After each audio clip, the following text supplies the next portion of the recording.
Welcome back to some professional Starcraft 2 from the Dreamhack Masters European Regional Finals. I believe this is the semi-finals. 2 players, if you don't know, well, you're about to get a close and personal, intimate education.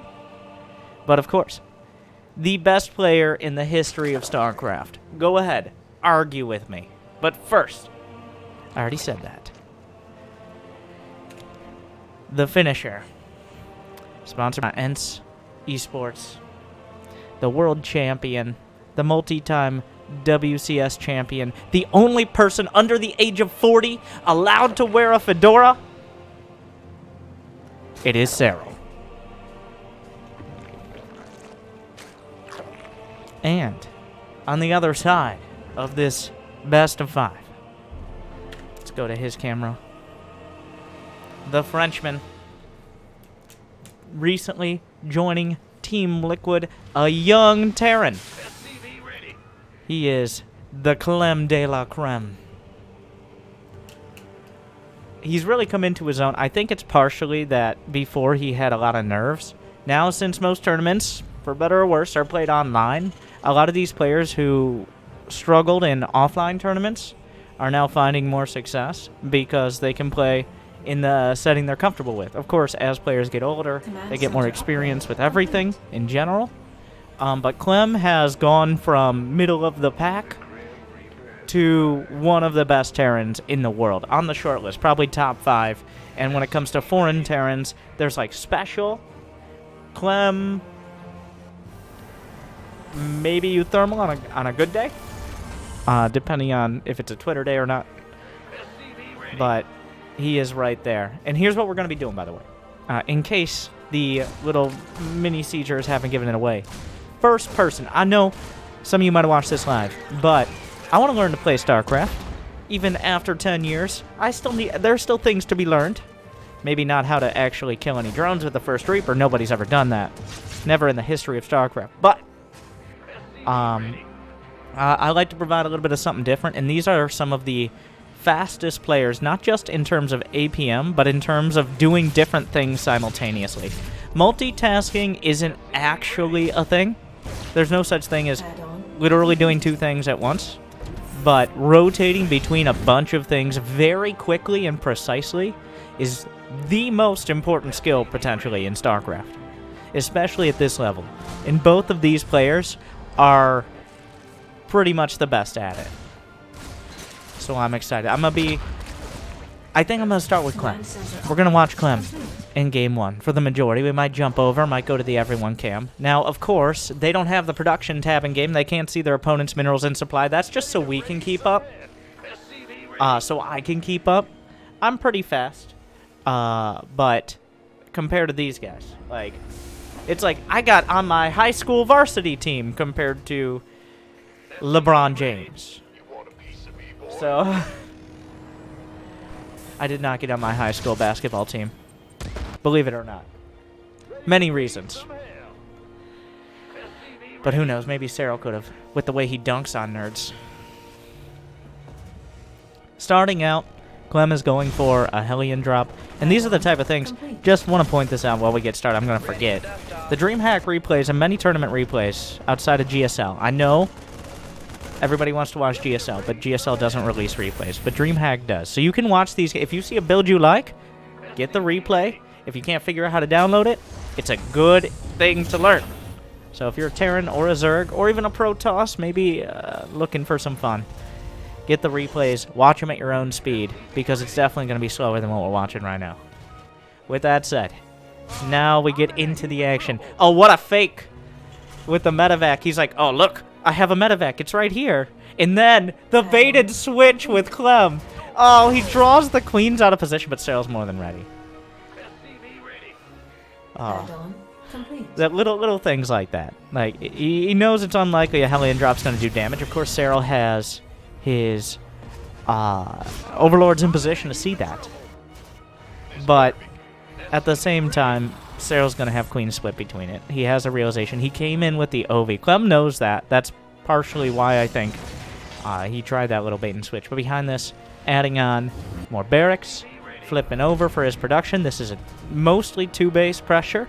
He is getting a third command center, but the focus is on building up a tank push with 1-1 and stim. Ah! That means he will likely be the aggressor. He's kind of realizing that now. I think he saw the evolution chambers. He sees the queen count. He could dart in and see if there's a lair on the way. Clem is setting himself up to be in a comfortable position. And this is a confident Terran. A lot of Terrans will try desperately to do damage. Like, they'll run by with the Hellions. They'll try to get, like, a Liberator or something. But Clem is just comfortably going for his third. It's very important as Terran. Like, you have to be confident in your micro. If you're going to go for Marines and tanks, you need to make sure that all those Marines don't just die to Banelings. That's very important. And that's something, of course, Clem is pretty strong at, not just dying to a bunch of Banelings. Cancels the 4th base, and he's keeping the Hellions on the edge of the creep on the other bases, so he's limiting Serral's options. As a Zerg player going into a more macro-oriented game, you need more hatcheries, not just for income, but for larva. Larva is a significant limiting factor. That armory, I think, is almost perfectly on time to get 2-2. Looking for the target fire, picks up, loses a Marine, and gets out. Just FYI, I have a short guide on drops, which these players are very fast at it, of course, but it gives you the basics on how players can pick up, like drop while moving, how they look so slick jumping into those medevacs. The control on the creep is obviously the priority. Everything else is happening. If you really want to learn, look down here. Look at when he uses production, even while out on the map. You just...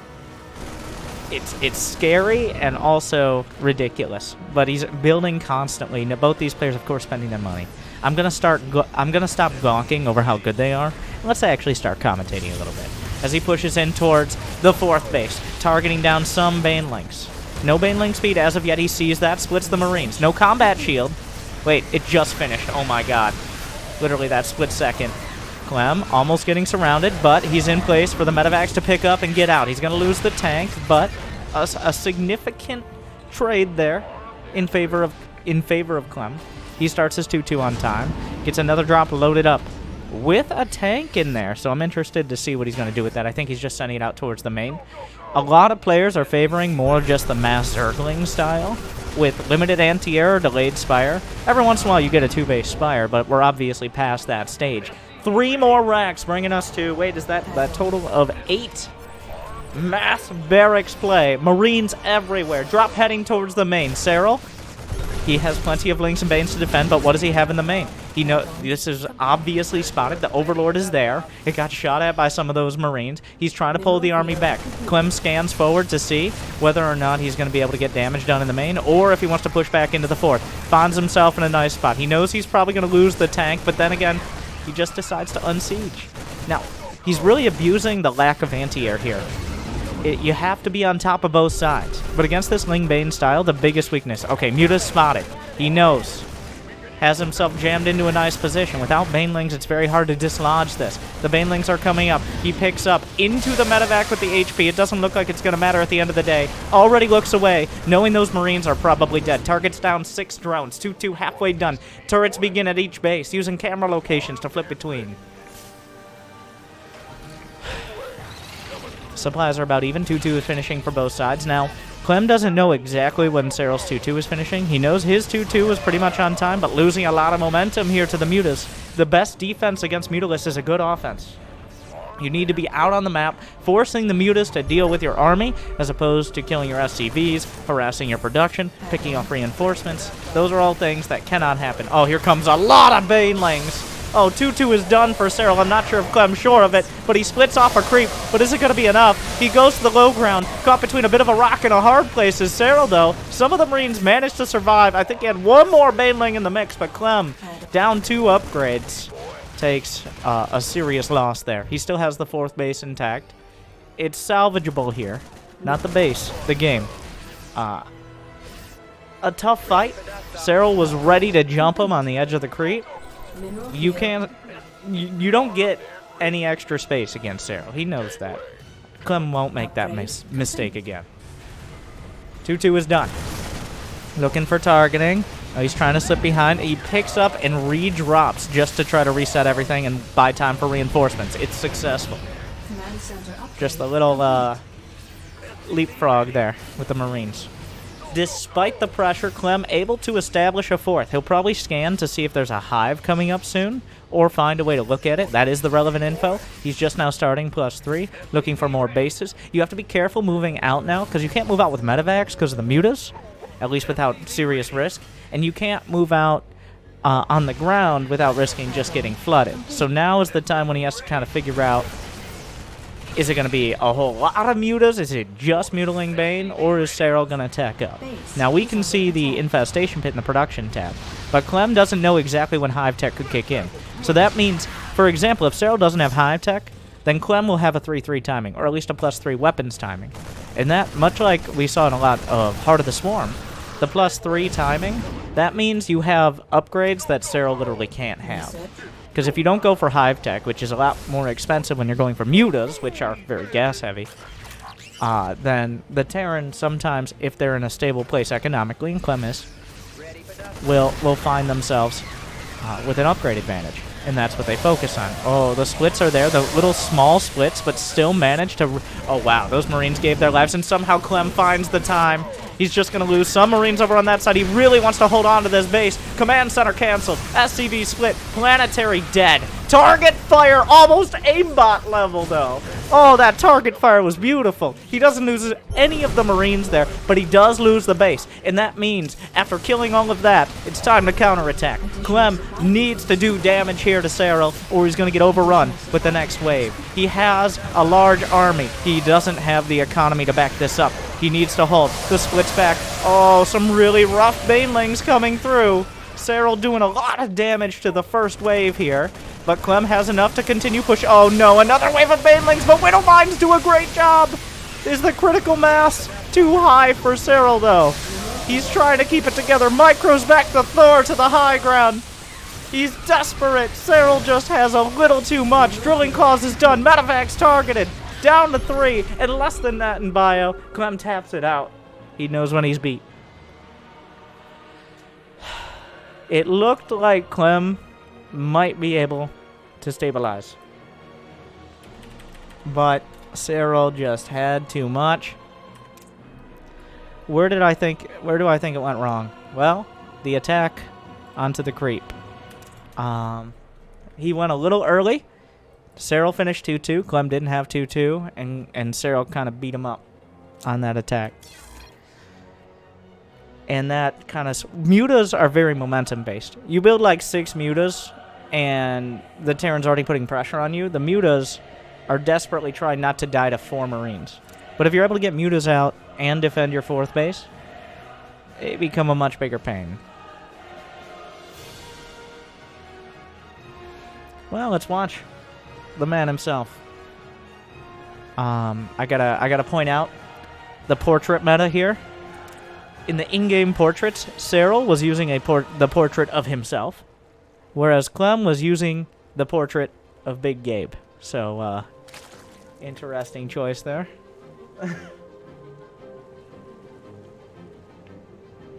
I gotta respect as a Terran. So Golden Wall, I think Serral's gonna strongly suspect. Now, I don't think there's a better than 50% chance of proxy ranks, but Serral, this is a map for proxying things. There's a lot of different locations between the mineral wall at the back and just all the gold base shenanigans, especially for Terran. Like, Terran's any gold base you can get as a Terran. Now, mules don't mine extra at gold bases. That was a long time ago. That was nerfed, because Terrans would just drop 15 mules on a gold base and have 3 times the income of everyone else.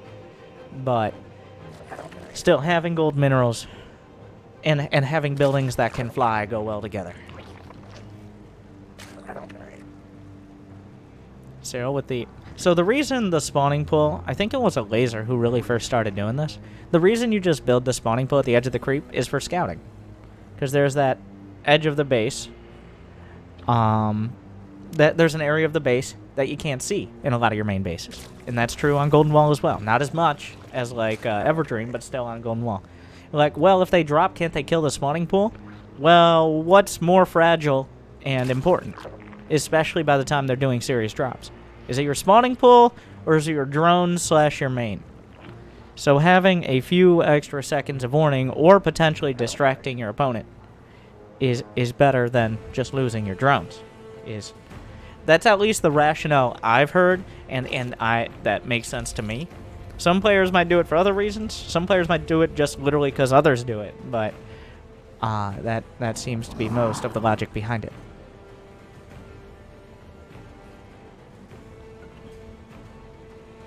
SCV Scout comes in. Serral is sending, interestingly, his first, or is that his second OV? I think it's his first OV. That's another thing, like, Zerg players, you can just copy. Overlords are not agile creatures. Overlords don't go teleporting around the map like battle cruisers, okay? Oh no. He's gonna lose a link. 2 links! Man. Anyways.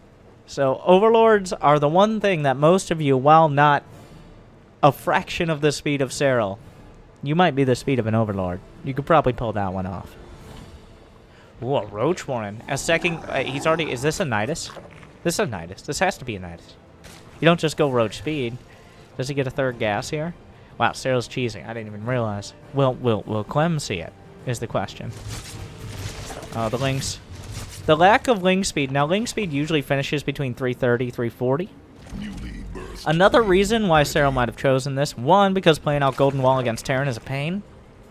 And 2, the Reaper can't get in the back of the main. Like most maps, there's a Reaper cliff where a specialty thing.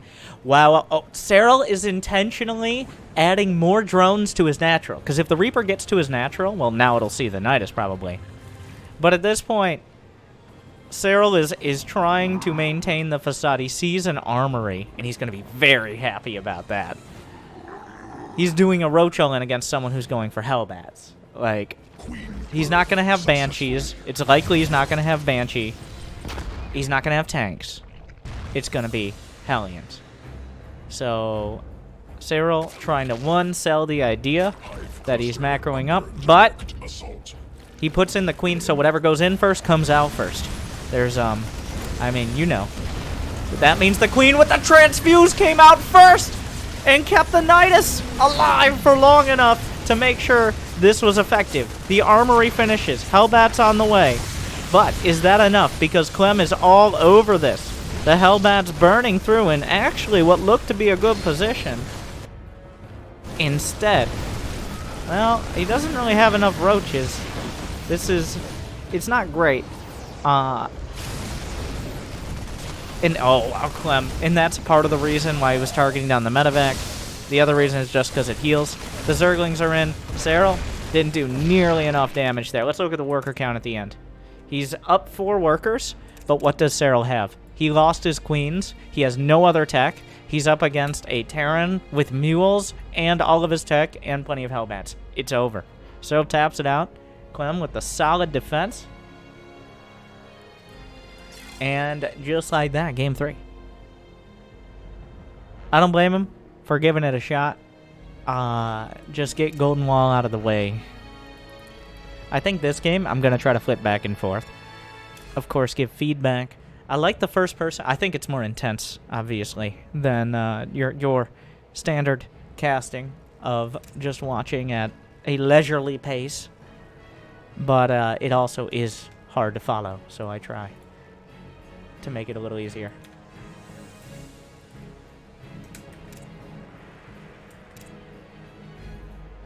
Alright.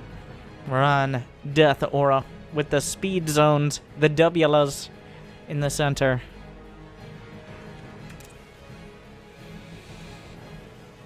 It is a smaller map, but it does have a raised platform 3rd and a relatively defensible 4th, so a lot of the time we do see games go to 3 or 4 bases.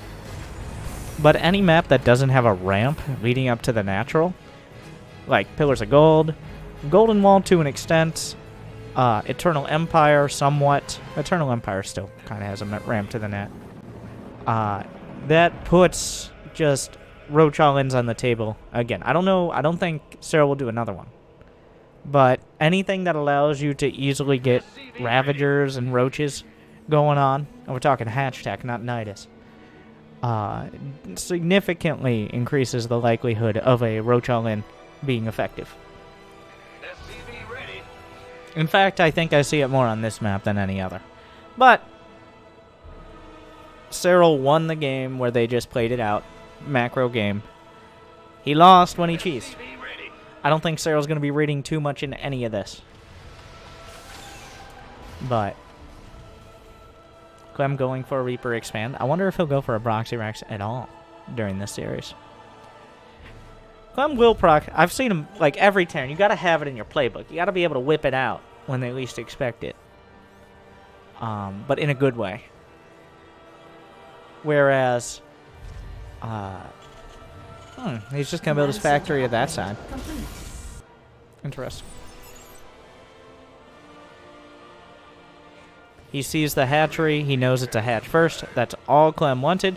Interesting that Clem doesn't try to block the third hatch, by the way. There's another thing that a lot of Terrans have been doing, is scouting with the SCV, and then once you confirm it's a hatch first, you put the SCV near the third base and try to block the third hatch coming up.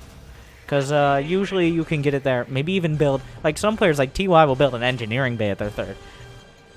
But let me pull it back a bit. This is a map where you can kind of take either third. Like, for example, imagine Eternal Empire. That's your third. On Eternal Empire, that base is your third. Okay? The other base is not really an option at all for a third base. It's way too vulnerable. Whereas here on Death Aura, while Zergs would rather take the third on the low ground, it's not a huge leap. Like, it's not a significant issue to take the other one. So if you try to block one, then they just go to the other. It's not really... I think Clem has determined it's not really worth the investment. Is that a roach worm?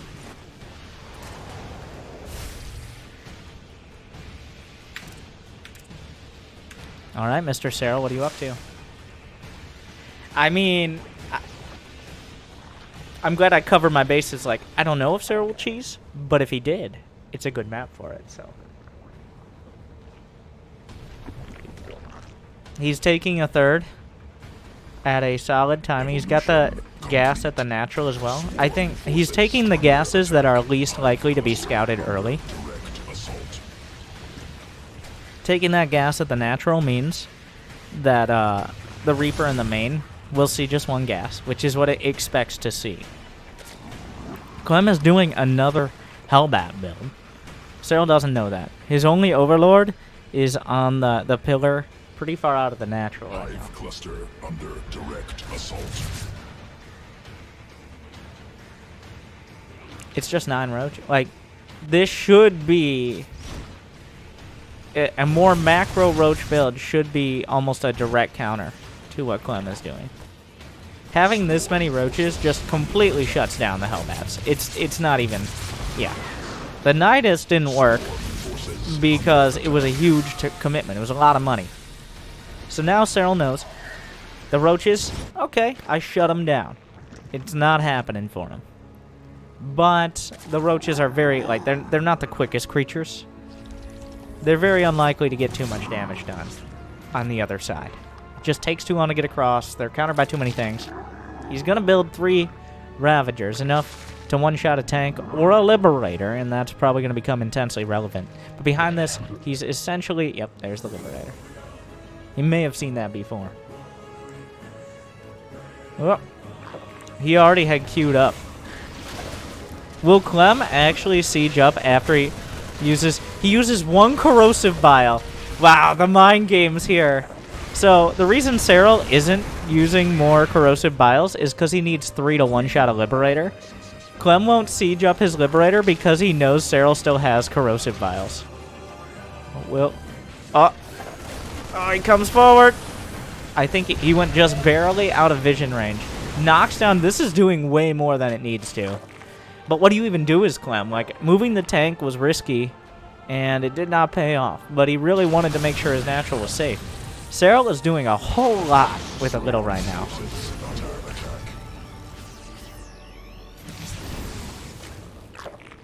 Two Evo chambers on the way. The Hellbat drop is annoying, but... Oh, right now.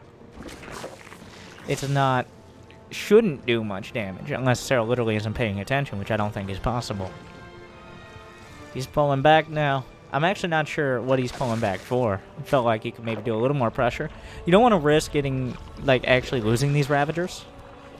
Ideally, Serral, I don't think, wants to go for Roach Ravager. The Roach Ravager was kind of either an attempt at some sort of timing or straight up for defense. Well, it was for a timing, but it ended up being good for defense. So he does get melee attack.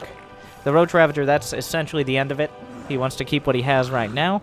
It's helpful for dealing with Liberators and tanks, but the focus is going to be on Ling Bane. And will he get a Spire, or will he just go straight to Hive? Spire makes plenty. Oh well, he needs Baneling speed. Baneling speed. Baneling speed. Serral. There's also something in the main. Serral's struggling.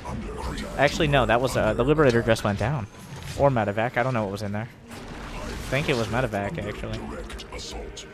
The Hellbat drop. The Ravagers come around to deal with the Liberators. No Baneling speed started from Serral. That's straight up a mistake. That is a mistake. Baneling speed is probably the most... There we go. But if a push comes before... It's unlikely. But if a push came before Baneling speed finished, it could have been quicker. It could have started 30 seconds quicker. That extra speed on creep, a little bit more HP.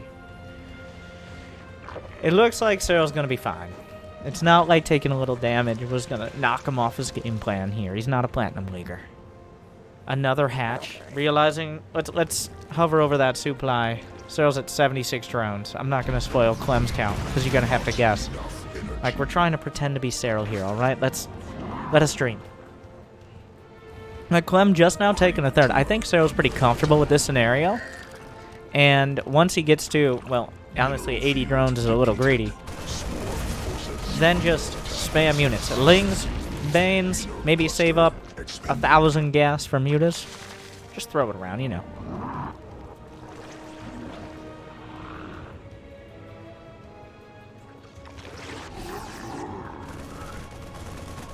Yeah, the drop's still going out. The fact that they don't have combat shields yet, I'm sure Serral, I wasn't paying attention, but I'm sure he's continually clicking on the Marines to see when they have 1-1 done. Because finding an upgrade timing, like the 2-2 versus 1-1 upgrade timing decided game 1.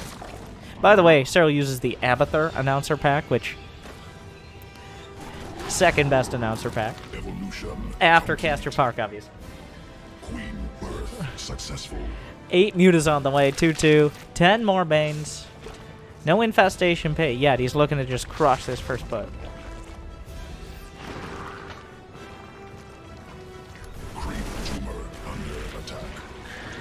Mutas spreading creep on both sides. Serral setting up a flank. He's going for the medevac first. It's going to get away.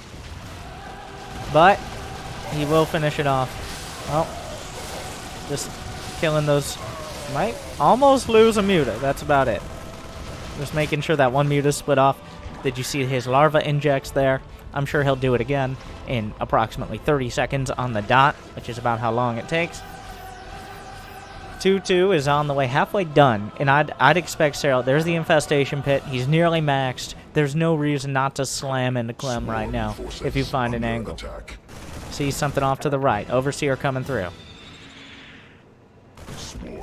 Looking for more Banelings. When you're maxed out, what else can you do? The only other power comes from the burst damage of the Banelings, making it even easier for the mutas to do damage, but the tanks are not siege. Clem is in a terrible spot. He still has the Ravagers from earlier, able to knock down a set of tanks. Banelings rolling through the front. Serral pulls back after the Banelings and Biles are expended. Has a few more to cover his retreat, but Clem handles that actually quite well. And the Ravagers gunned down. Mineral field exhausted. Meanwhile, though, infestation pit is done. Will the hive start? He's trying to bring the mutas in to snipe off a tank, but Clem is moving forward. The muta's taking a lot of Serral's attention right now. There's an inject. Missed it. Maybe next time. Trying to target down. Oh, Drilling Claws is a big upgrade, but a Thor is a big boy. Oh, if he had gotten Drilling Claws, that would have been very helpful. Even though the mines remain cloaked when the armory is done, having that burrow time is very important. Clem scans. Serral notices, which means he might want to have units in position to potentially defend a hit on that base. He's already moved to the center of the map. 2-2 is done for both sides. Hive begins. Lings and Banes split off. Serral, his attempt should be to deny a fourth base while holding on to all of his. And then when he gets Hive Tech, close out with upgrades and probably an Ultralisk Cavern in this scenario. Sending a huge amount of Lings out while defending against drops with Mutaling. Just a small group of Lings to cover and make sure the Mutas can't be targeted down, but here comes Clem with a full-fledged assault across the front of the map. A lot of Lings and Banes involved. 2-2 not done for Clem. I'm not sure if Serral has noticed that lately. Oh, he's bringing back the counterattack force. Meanwhile, the Muta's going to work. Liberator's coming in. Serral taxed on all sides. The Muta's trying to do damage. The Muta's being hit. Serral's not... Wait, are those Mutas or Lings? They're Lings. I didn't even notice. Serral just looks away. No, not important to him. Down goes the Liberator, but there's a lot of action happening everywhere right now. Widow Mines could be devastating. I'm not sure if he has Overlord speed done. 4 drones went down. Not a devastating blow. Hive is not done. Looking for more. Muta hits. Big hit across everything there. Looking for another one. Oh, that was very dangerous. A handful of Banelings stepping forward. A big counterattack. Big Widow Mine hit. The Banelings crash into the Thor. Mistake out of Serral. He might have had enough to kill the Planetary, but instead, Clem holds on to the Planetary. His attack is not swarmed and crushed, but instead holds a strong position. Serral trying to respread the creep, but Clem is pushing in towards the 4th. 3-3 starts for Clem. Of course, once again, Serral doesn't know. He has to just guess. Another base taken out. That's an extraneous one. He already expanded to the other side. Hive is done, but Serral needs to deal with the army at his doorstep right now. Another Widow Mine hit. The Planetary just barely goes down, but the Widow Mines are burrowed. They are dangerous. More Banelings crashing, and the Thor holds its ground, which means the Mutas have to pull back for now. More Widow Mines. Clem splits are good. Are there enough left over? One more Baneling left. The Mutas, badly bruised by the Thor shots, aren't able to overrun this. Serral has been missing his injects. This is why you need so many hatcheries. He's got 2,000 minerals, but he just can't spend his money. He's trying to get rid of the base that is just now starting, but it's just Lings in the production tab. Serral is cut off from his 3rd. Clem is wedged himself in between. The Widow Mines are too much to deal with. Down goes the hatch. 18 drones with it.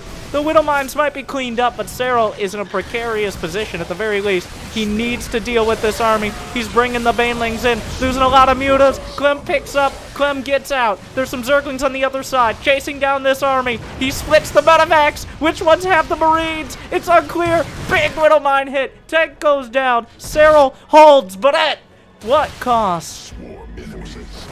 Oh, the dropper! Then how did it get there? Serral missed it. Clem is too fast. He starts Adrenal Glands, but Clem is everywhere, and Serral is scrambling. More drones go down.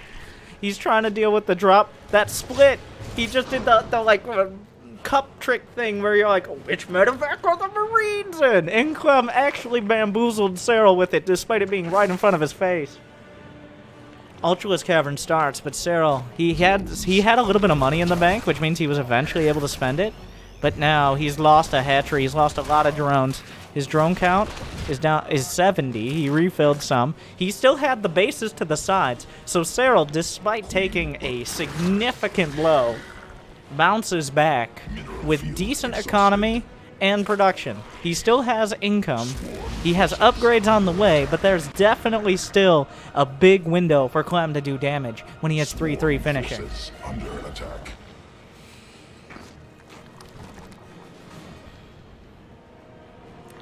Mutas, Lings, Banes, not the units you want in the late game. Oh no, a Widow Mine drop, devastating the base. Mutas again in the center of the map, but where can they go? They're getting outflanked by Marines. Serral trying to hold. The Ultralisk Cavern is a prayer, but when you're up against a Terran who's on a stable economy, Ultras are not the saving grace. They're great if you're about even, or if the Zerg has overwhelming numbers to finish the game. But Clem is not hurting right now. Like, Clem is in a great spot. So Ultras are a prayer that is going to be difficult to answer. Meanwhile, Clem moving through. The Mutas will stay on the left side, but another bio army. He's cleaning up the mines. He had to wait for an Overseer. Zerglings on top of everything. Clem's 3-3 is done. I'm not sure if Serral knows about it, but does he have a choice?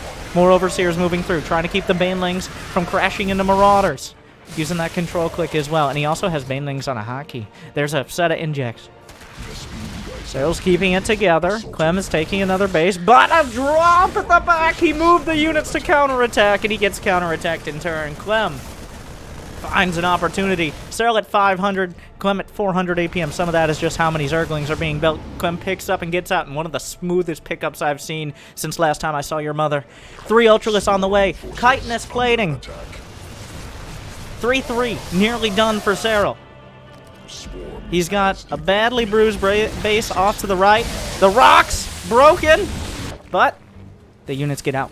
Creep tumor under attack. This is a full-fledged attack, again from Clem over on the right, with just a distracting skirmish over to the left. Another big Widow Mine hit. Serral's desperate. He's got the upgrades now, but he lost the base. Clem is keeping the pressure on at this point. He hasn't stepped off the gas, though he's denied Serral's. Not enough mutas to one-shot Widow Mines. Big mistake there, too. Every point of damage, every muta lost. These Ultras have to put in some heavy lifting. Widow Mine slamming in. Serral taps it out before his Ultras can feel the brunt of it. Clem putting the screws to Serral and putting himself on match point. What a game. He bleeds. Alright, Jimmy says, it's match point. It's time for a quick advertisement. Thank you guys for watching. I hope you've enjoyed. Hey everyone, I'm Winter. Have you yet liked and subscribed to this video? How about now? If you're looking for extra flavor, make sure to ring the bell as well. Is Serral the best player in the world? Or, I really like Nest T. What happened to him? I don't know. Maybe he become Iced Tea.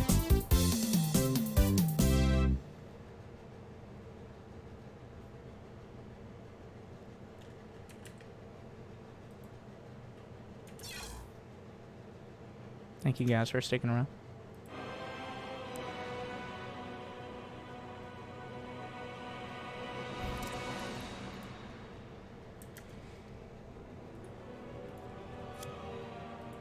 Clem.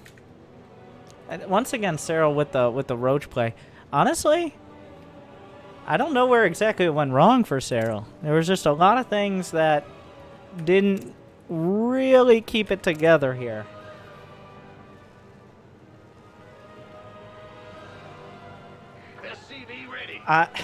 Whoa. Why are you being weird with your SCVs? Oh, he was just... Okay, I'm not even going to get into the mining micro. Because there is a way, as in Clem's doing it right now. Technically, you mine from the closer patches faster. Marginally faster. So if you do it perfectly, you can squeeze out an extra like 20 to 30 minerals in the first 4 minutes. If you screw it up, though, you actually lose minerals. So don't try this at home, kids.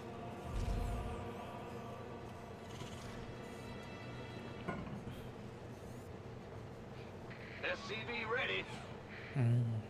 It's kind of like the probe denying mining in PvZ strat, where, yes, technically, if you do it perfectly, you can annoy a Zerg and deny them 10 to 20 minerals or something. But overall, unfortunately...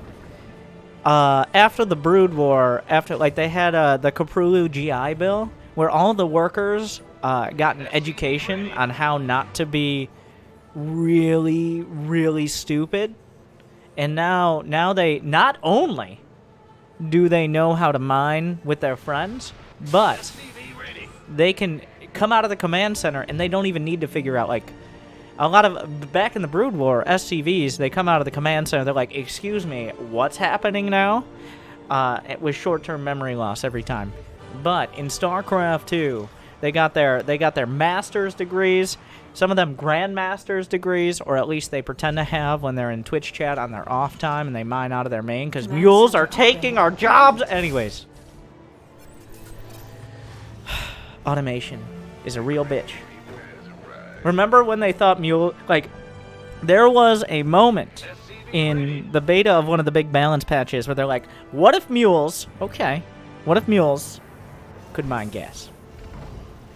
And to that, everyone said, I'm sorry, what are you smoking, Blizzard? Can we have some? It's legal in California, I think.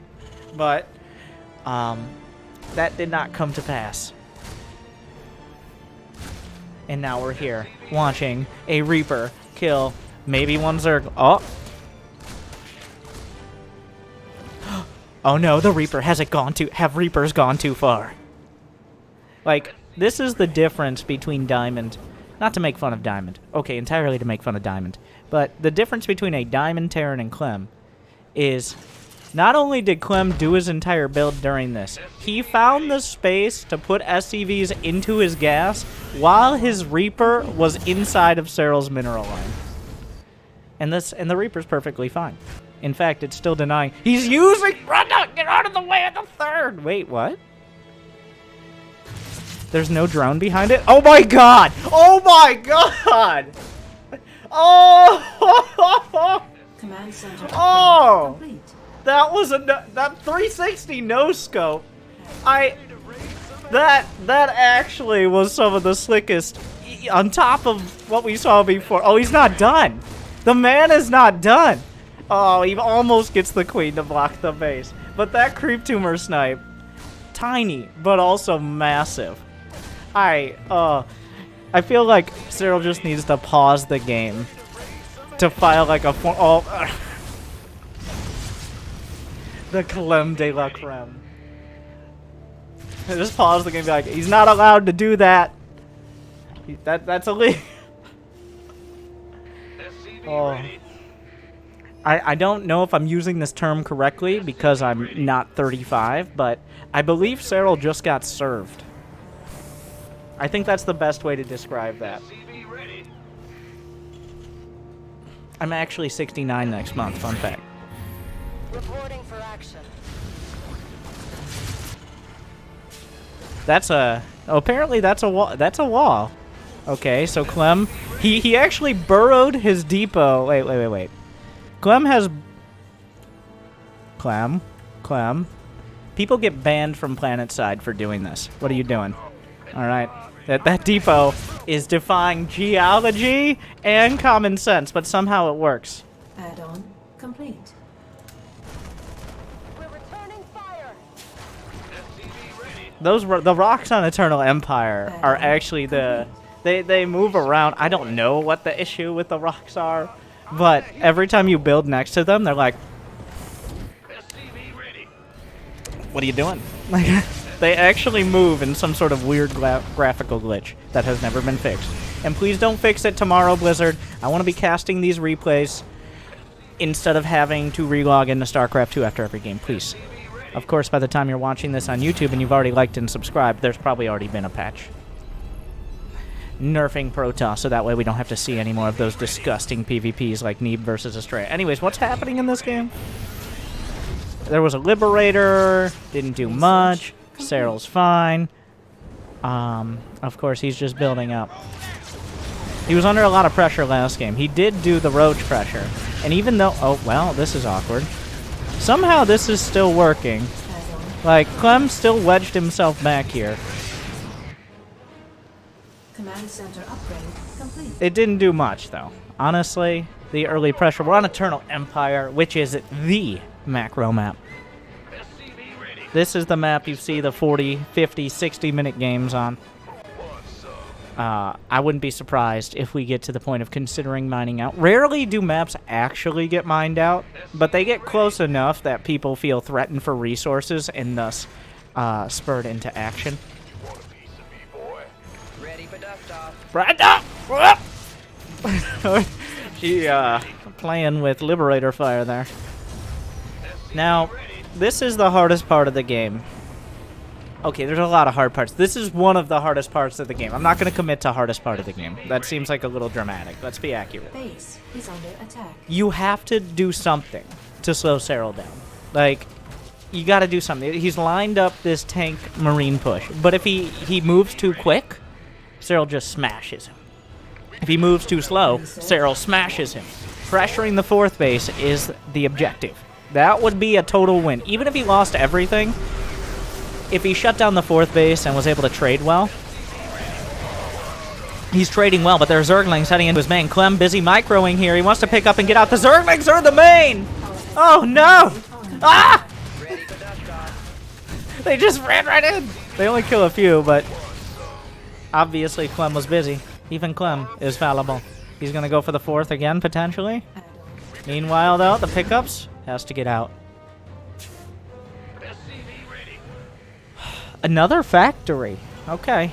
Clem is very much suspecting mutas right now. Wow, Clem is so good at walling. Whenever, like, Innovation or Clem or Maru build their walls with depots, oh my god, my favorite thing. Okay, I'm gonna spend some time. The rally depot. So why is he rallying his buildings to this depot? So what could happen? A big base trade? If this depot dies, the rallies are reset and no longer active. That means units pop out right next to their production facilities. So the rally depot is essentially, I'm so busy on the other side of the map that a base trade's happening. That way my units don't rally into a bunch of Lings and Banes. It's a very simplistic solution to losing all your Marines rallying into Zerglings while you're trying to micro. I try to use it, and then I forget for weeks at a time, and then I see Clem do it, and I use it again for 2 days, and then I forget for weeks. Rinse and repeat. It's another one of those, like, sounds like a good idea until you realize that you're addicted to the select all army hotkey instead of microing 3 different places at once like Clem. Add-on complete. Okay, that's a lot of Banelings. Also, Hydra spotted. What does he do? Tanks are already in production. Oh! I'm just using everything here. So fun to watch. Oh. He decided on the rich Vespine base. He first went for the top base and then decided no. Now, I'm actually a little surprised. I think you could go for the other side, the right side. I saw Tasia doing that, and it makes so much sense. Expanding to the side you're pushing. Because Clem is pushing over to the right, he's expanding to the left. Whose units are faster? Now, there aren't mutas, so that's not as much of a concern. But Clem does have to defend both sides of the map this way. But it is a rich Vespine base. Much easier to get additional late-game tech. And now, wow, look at the supply. It doesn't even feel like Clem's doing that much, but the pressure, he just cleared a whole screen of creep there. Wow, Clem is maxed out with 2-2 finishing and 4 bases. Effectively maxed out. He's a little supply block. What a noob. But at 10 minutes, he's maxed out with 2-2, 4 bases. He's going on 8 racks with 2 factories. If you want a macro, well, this is the game to, like, go get this replay. Whatever he did here, do that. All right? Do some shade of that. Upgrade. And while putting on pressure and denying Serral's 4th. Clem, full Terran here. Oh, but he's getting flanked from both sides. Trying to find some target fire on the tanks, mostly splitting Marines. Beautiful split to the north. Clem, he smells blood in the water here. Oh, you gotta be careful. Oh my god, you can't micro against all of those. Clem, the hubris. He tried to target down every one of like a dozen Banelings. I think Clem got a little too big for his not-so-big britches. Ready for dust off. He stood tall and he started targeting down Banes. But you're not going to get double-digit Banes on creep. He lost a lot of extra Marines because he thought he could just stand his ground. Add-on. Knowing when to back off is probably more important than knowing when to attack. Especially against Serral. Ready for dust off. Like, it wasn't the end of the world, but I think Clem just lost his killing blow opportunity there. He's still got 3-3 on the way. By the way, actually, let's flip it over. This game, close now after that attack. Serral, been on defense this whole time, but he finally dealt with an attack strongly. He's got 1, 2, 3, 4, 5, 6 bases. Right now, he's got 83 drones. Hive is done. 3-3 in a timely manner. Which is what you can do if you go Hydras instead of Mutas, because Hydras are way less gas. We don't see Hydras that much, because usually Terran pushes hit before you can really utilize them very well. Hydras, easier to counter than Mutas when both are equally well controlled. But, relying on the Hydras, going for a counterattack. The 4th base is a planetary. It has a siege tank. Serral brings everything together. He's looking to crush this army heading towards his rich base. Vipers are done. Where are the Vipers, though? How will we use them in this fight? That was a pretty big waste of banelings. Adding as much creep as possible. Notice how Serral's using the creep. He's pretty much on the edge of the creep at all times. If there's creep, it's safety. Now, he wraps around the right. He knows the army's somewhere in there. Overseer confirms it. Serral's going to go all the way around. He's looking for the 360. Oh, but Clem scouts it. So Serral decides, I'm going. He goes from 3 angles. Not everyone, but good blinding cloud negates the tanks. He's going forward with more. He might be able to get one more blinding cloud and force the Marines in, but Clem strikes on the left. Serral blocks on the right, but the left side, it looks like Serral's just giving that up for now. He knows it's going to go down. Forces under attack. That was a decoy attack out of Clem. Both sides with maxed out armies. Serral brought everything to bear, and Clem was able to take something from him. Great blinding cloud. The Marines and Marauders stream behind the tanks, off the creep, and then turn and fight. Wait, no, I lied.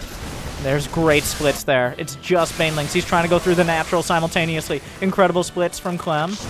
More reinforcements coming up. He was bringing in a flank. I think Serral was trying to go through the depots, but he misclicked a little. 3-3 finishing across the board. It's still anybody's game. Serral's lost bases. Down goes the depot wall, but behind it, it looks like Clem is on top of it. Here comes Serral, switching back to the Clem cam. The Terran under siege. Whole lot of Lings and Banes. He's checking if Hydras are behind it. Can he flank this or not? Not really paying attention with the big group of units that came the wrong way, but the rest are coming towards the 4th. Here come the Vipers as well. Banelings as a sort of biological force field. Blinding Clouds, maybe? Serral very heavy on the Blinding Clouds. A lot of players go for Abducts, but he's using the Blinding Clouds just to zone out these areas. Essentially biological force fields. The Banelings, ooh, just the perfect amount to kill the Planetary. Add-on complete. Serral retreating now. Objective complete. He killed the base. Clem, though, not content to let him leave. A single Marine. Very brave and very low life expectancy. Is there anything coming out to the right? That's not, like... The question now for Clem is, like, do I commit everything into an attack? Or, well, so far, so good. Great split there. Lost a tank, but that's about it. Very good trade. Of course, Serral has a huge income. Clem's not so bad himself. We're still, like, we're so early in the game, the natural hasn't really mined out yet. But the main base is floating to the 5th. Clem not willing to risk his income right now. Micro's well enough to take out the hatch. Gonna back off there. He's not going any further on this angle, I don't think. A lot of Ghosts mixed in. Ghosts just generally good against Zerg. Snipe, he can snipe any unit, as well as... Ghosts aren't bad against Lings and Banelings. EMP for Vipers. Oh no, he's unsieged. He's got to run, or he's got to pick up. Oh, the Abducts, get out of Abduct range! Oh, just decides to pre-split there. Clem, struggling though. It's a lot of Banelings. Trying to get in. Great split again, but the Planetary is gone. Serral, he's leveraging. Lives are nothing to him, but bases and income. That's how to achieve victory. There's a very obvious and very, it's not hard to see what his game plan is. Serral says, I have more money than you. I will use that to make you have less money. Good strat. And while Clem is, I think Serral's probably lost more. Yeah, Serral's lost 2,000 more resources. But he has well over 2,000 more resources to bring to bear. The war of attrition will go in his favor. Clem needs to find a way to turn this around, or he will lose. This could be it. Any one of these attacks could break his back. Clem might be maxed out, but Serral is one good attack away from keeping Clem, well, from winning this series and winning this game. Another round of Banelings. Another Planetary dead. 16 SCVs alongside it. Clem is bleeding out. The Queen's already in place. Where do you go? Clem has such a high supply, but where do you go? What do you do? Serral's everywhere. Just like last game, Clem with constant pressure, Serral just battering down bases. He sees the big clump on the map. He knows the Banelings are there, but he has to try. He has to try. Here come the Banes. The splits. The awkward drops. The Banelings crashing through the front lines. There are no back lines. The Hydra count is high enough to snipe things off. Clem holds barely. Another base. I don't know where he's finding these command centers. Without Banelings, he might have... No, he lost too many medevacs and the rest are out of energy. He doesn't have... With medevacs, he could stand his ground against the Hydras. But without him... Oh, he sees the Banelings. 2 Zerglings making things difficult. That's all of his income! He pulls the Vipers in. Serral picking this apart. Clem, whatever he has left. Another base. Overrun. The Queens have arrived. Brenda and her knitting crew sewing together a victory. Serral ties it up. Clem just ran out of gas, literally and figuratively. Serral too much. And that's game 5. Clem, I think it came down a little. Not a lot, but a little, to when Clem stepped forward onto the 4th. Like, he won a good fight. And then he thought, with misplaced confidence, that he could step on a creep and target down Banelings. And sometimes there are just too many Banelings. It doesn't matter how perfect your micro is. Sometimes there are just too many Banelings. Like, the math doesn't... Even if you perfectly target fired instantly, sometimes there are just too many Banes. So. And that was one of the cases. That wasn't like a game-losing mistake, but it undercut his advantage and allowed Serral to comfortably get his Hive Tech upgrades. And that's been the sticking point throughout the series. Has Serral been able to get Hive Tech safely? Additional supply In the games he has, he's won. In the games he hasn't, he's lost. Simple enough. I don't think it all boils down to that, but it is a symptom of the fact that Serral is able to get that sort of economy without being significantly threatened. Alright, Serral, calm down. But hopefully, and take this time, since no proxy racks this series, on YouTube, what do you think about the first person? I like mixing it in. I wouldn't do it for every cast or anything. But these 2 players, like... And these are template players, by the way. Template players are what I call players you can look at them, maybe not too close, or maybe not, like, after... if you're tired, or weak of mind, or get motion sick, or have epileptic seizures. But they're players that you can look at their style, their build, their decision-making, and you can copy that. There are players who are not template players. There are players who are YOLO players that you should not try to copy. Because, 1, you're probably not interpreting correctly. And also, 2, good luck. I'm talking parting. I'm talking Raynor. To an extent. Raynor sometimes, but Raynor also has, even in matchups like ZVT, he has a very hard-to-copy style. We're talking like SOS and Maru. Players who, a lot of the times in these, especially higher profile series that are like best of 5, best of 7, have builds that are specifically for the series, less for the matchup. But Clem and Serral are both like, oh, I like that build. I'm going to use that. Not the Reaper Micro. Not serving people with Reaper Micro. But honestly, even though Clem lost, that doesn't mean his build was bad. His macro was incredible. So was Serral's. That's the problem. But that, if you could copy what Clem did, especially on Eternal Empire, I think if you get anywhere close, I think you win 80% of your TVZs. Especially if you're actively scouting for all ins. So, like, in which Clem very much did.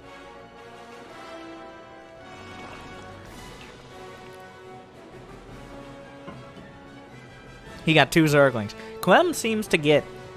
So, like, it's fun. What if each player had, like, a player trait? Like, they got a class bonus for being them. Just their special perk. Serral's would be, his injects just are 0.5 seconds quicker than everyone. Whereas Clem's Reaper always gets at least one more kill. Like, little tiny traits. Maybe a quarter second quicker on injects for Serral. Hive cluster under direct assault.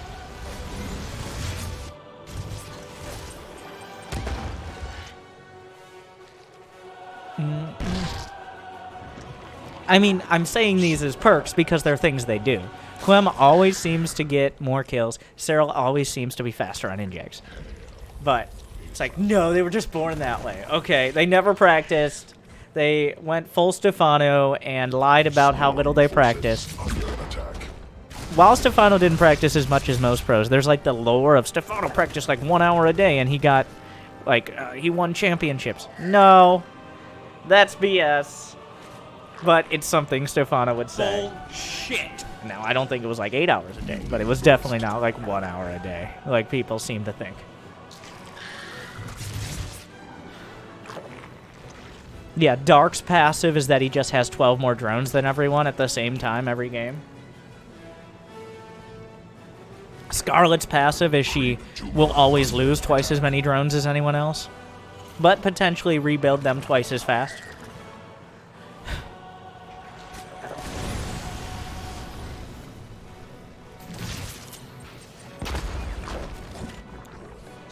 Okay, I haven't followed this game. This game is so hard to follow. I mean Starcraft, not this one specifically. Clem's doing the same build, by the way. Not Scarlet. Serral. Cure's passive is he makes it so that better players can crush him when he's not in a mirror match. Oh, whoa, whoa, whoa, whoa, whoa, whoa, whoa! Whoa! Where the hell are you Wow, look at this play. There's no creep. Brenda! We order creep to the main! It's like the second thing you do! Ah! Why was there no creep? 13 drones die.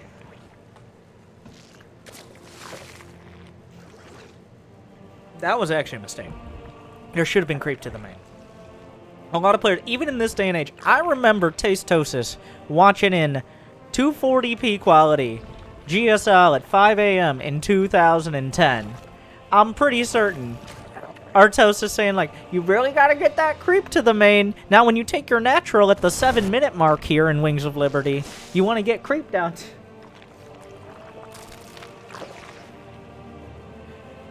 And still to this day, players neglect it. Even the best players. Possibly the best player.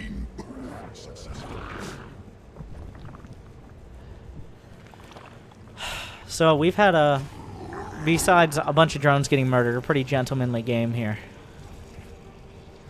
3 bases on both sides. Serral taking a 4th on the inside track here, which makes it more vulnerable to.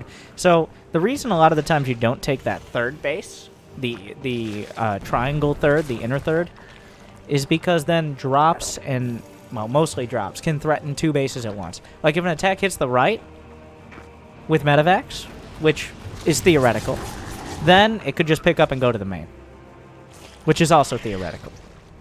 Swarm forces under attack. But if that were to happen, that would show the weakness of taking this base. Now, taking it as a 4th means you usually have enough units to defend, and that's why I think Serral's taking it here. Hydras again. Will he go lurkers? I want to see more lurkers, which means I have to watch more Raynor games, obviously. But will there be more lurkers? Or is it just Hydras again? The Hydras worked out just fine for him. Let's go to the Clem camp. Let's get some Terran action in this last match. We're going to flip back and forth. If it wasn't confusing enough already, if you were having trouble keeping up, it's about to get harder. He sees the rocks, but sniping the tumors on College's Clem.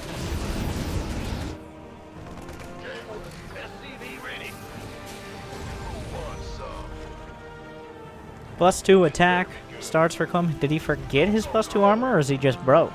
He knows, he's gotta know. Yeah, he just tabbed through and started it. He has his engineering base and his armories on his command center hotkey and is using tab to switch selections. Whoa. Surprising. No. Negates the banelings. There are more where that came from, but this tank push coming around the side. Oh, surprise! A whole lot of banelings there, but great split out of Clem. Good push here. Oh, finds a lot of banes in the corner. Big scout there. And now, the most important part, he just jams himself in behind whatever corner. If it takes a split second longer for Lings and Banes to get there, a little harder to target, it's worth it. Where are the Banes? He can stand his ground without them. Oh, there are a few more he has to pick up. Gonna lose one medevac with a few unlucky Marines. Wow, that actually went really well. That went really poorly for Clem. It looked like it was doing so well, but that second round of Banes again, much like last game. The second round of Banes coming in as he pressed towards the fourth has put him in a precarious position. Now, by no means is that game losing or anything. That was fine. Well, it just wasn't good.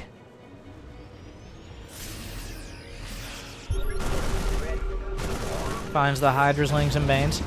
Research. While Clem doesn't know, one of the big bonuses for him here, one of the big advantages, is that he has a 2-2 timing. That's something he hasn't been able to rely on.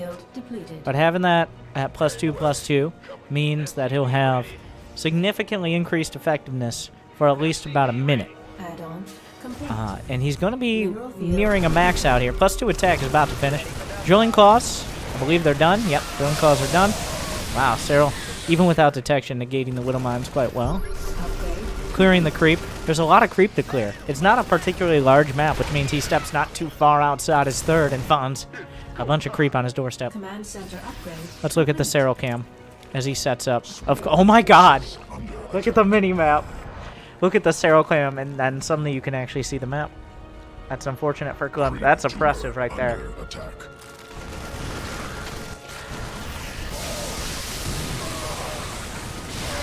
Widow Mines negated. He was watching to make sure they didn't hit too hard, but shuts it down. The creep all over the place. Sneaking in. As soon as I switch to Serral cam, I'm like, oh, this is way worse than I thought for Clem. The creep kind of defines the state of the game. If the creep is about halfway or a little outside the base, the game's around even. Ooh, nice Widow Mine. He may have retargeted. Whereas, if the creep's on the Terran side of the map, the Zerg is winning. If the creep is pushed back to the bases, then the Terran is winning. That's, at this level, with these unit compositions, that's pretty much, that's a good general rule. Upgrades and creep kind of define the situation, because both of them have a lot of bases. Clem's got to be rethinking what his late game plan is, I think. Like, Serral is everywhere, and it looks like he's not slowing down. Whoa! Solid hit there. Serral starting to get his little Zerglings in everywhere. They slip through. You thought it was airtight? You thought that wall couldn't be breached? Well, you need to build it 3 depots thicker. That's what I've heard the experts do. More Lings and Banes. He's already setting up a counterattack as Clem starts to push through the front. Oh, he not only negated the Widow Mine, but he used it to kill the Marines. He had the 1.5 seconds to pull that off. Serral. Oh. Just finding the time here. Now, Clem with a significant push. This is a very important push here for Clem. He needs to make it happen. Serral ready to deal with it. While both of these are happening, we're switching to the Clem cam. Oh, the Banelings. Kill a handful of SCVs. It's not that bad. He's still near maxed out. He's got 3-3. He hasn't, like, last game, the bases. It's objective gaming. Killing the bases is everything. The command centers are more important than SCVs. Of course, SCVs are important, but not as important as CCs. Okay, another drop comes in. Serral is there. Those are Drilling Claws mines, though. More SCVs. How many SCVs are left? 66. He's fine. Now the creep is on his doorstep. This is just demoralizing. He sees Burrow. He saw the Burrowed Lang. Very important. He now knows There was a chance of Baneling Mines, and while ridiculously, he would have figured it out there anyways, but seeing Burrow means he's on the extra alert here. But where is Serral? He doesn't know where the army is. Where is Serral? Clem needs to figure that out right now. Your forces are under attack. Mineral field depleted. That's a lot of Zerglings. He saw so many Zerglings. He might think that most of the army is there? I'm not sure. Depleted. He caught a glimpse. No scans? Oh, here it is. He might need to just lift this base. That's a lot of army. That's not a full army, though. It's important not to freak out. Like, you gotta stop yourself from panicking. Oh, but Serral strikes on the right as well. He picked up. Clem has split his force as well so far. Oh, the Widow Mines in the center of the map. Clem doesn't know what's happening with them, but the Widow Mines just connected. I'm not sure how much damage it did, but the Widow Mines connected. Meanwhile, a big attack in the bottom right. The planetary will not hold. Down goes a planetary. The Widow Mine field is still looking good. Clem is still nearly maxed. Push it on to the creep. 6 more SCVs go down, but Clem, it's his turn to attack, at least until another round of Banelings come up. 3-3 is done against just +2, well, actually +3 Carapace is done for Serral. That's unfortunate for Clem here. Not much to be done about it now, though, besides take even better fights. Over on the right side, I don't know what's happening. Clem's losing everything on the right, and he's not looking. It's gone. He scans to see what happened. It's a disaster for Clem. Oh, that is never what you want to be doing. That's a Bronze League Heroes move. Like, oh, what happened? He was just so engrossed microing on the left that he didn't even pay any mind to the right. And Serral, of course, swallowed it up. One big Widow Mine hit helps. Oh, that's a huge Widow Mine hit. It's not going to save him. Oh, Clem targets down the Changelings in quick manner. It's... Go to the Serral cam. I was going to say, let's watch him kill a man. It's not over. Serral, though. Just look at the mini-map. It's hard to see against Serral anyone come back from this position. Clem didn't get +3 armor for his Marine Marauder. Oh. It was just a little later. Another round of Banelings. Some Ultras. Nothing here to defend. I mean, Serral knows the attack is on the right. He's put Clem in a near base trade scenario. Well, in a forced all-in scenario. Oh, those are big Widow Mine hits. But they don't actually kill the Baneling Cocoons. That's a lot of Ultras. And while he lost the hatchery, Parasitic Bomb onto the Medivacs. Transferring drones. Small army here. Splits against the Widow Mines. Serral is maxed out. Oh, and he just injected, I believe, about 7 bases. The Ultra's trying to slip through. He's got a thing on his hotkey. It screwed up his hatcheries. Even Serral does it. We've all shift-clicked in an egg to our hotkeys before, okay? We've all done it. Oh my god. So it's almost reached the point. The Ultra's chopping through Clem. Serral not slowing down with everything on the line. Gives no quarter. Ooh, Ultra just got blown to bits. Negates a Widow Mine. Negates another mine. Takes out the rest. Clem is scrambling. Serral's still maxed. He's got all his Ultra upgrades. He actually kills the Orbital Command. A whole bunch of SCVs. Drags the Widow Mines into the Overseers. Actually loses all his Overseers, but negates the mines. Clem is crumbling. Serral is swarming. And Serral turns it into a decisive victory. You can't give him anything. Oh god, he's scary. It's ridiculously scary. Serral takes it. A deserved win. Clem putting up a great fight, but not great enough. Serral once again comes through. 3-2 against Clem. Hopefully you enjoyed. I'll break down how did you like the first person. We'll be doing more first person, but nice to mix it in, especially with these guys. They're great to copy. I'd recommend downloading. I'm sure Jimmy will link the Dreamhack Masters replays in the description, which you can unlock by liking and subscribing and ringing the bell.